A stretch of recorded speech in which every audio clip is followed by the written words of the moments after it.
In this video, we are looking at the higher graphics speaker task, and this is the assembly. I've opened up a new standard assembly and I have placed all of the parts for the speaker, including 2 of the discs. Now, when it comes to the speaker, everything joins to the body. So I'm going to right click that and make sure that it's grounded.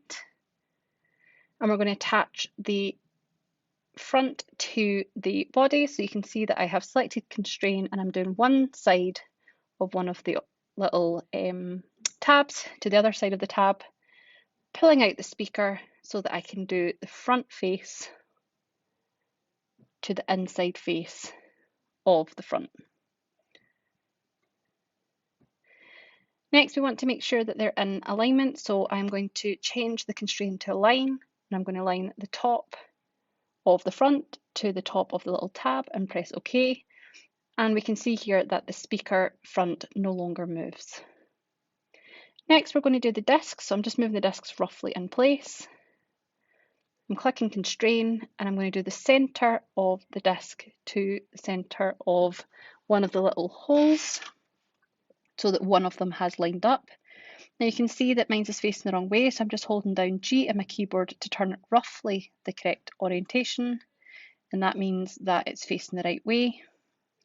I'm then going to move it around so that I'm kind of lining up another 2 of the little pins, and I'm going to constrain center to center again so that it's lined up. So now I have 2 pins lined up with each other. Next, I'm going to mate the front of the speaker to the outer ring of the disc, and that has joined it on. We're going to do the exact same for the next disc, so I'm going to click constrain.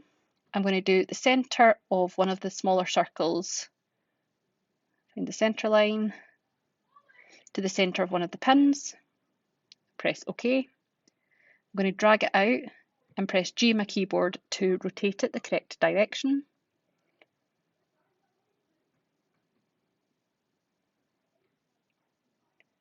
I'm going to roughly line up another one of the pins. I'm just moving it so that they line up. And it's important that we make sure that it's the correct pin, so I'm going to then constrain center to center again.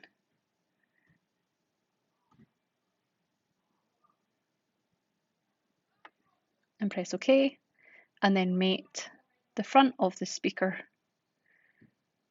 to the larger inside circle of the disc.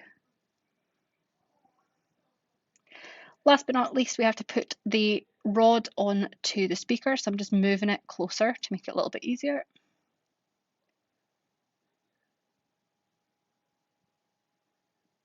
And I'm just rotating it again just to make it easier for me to see where to put what.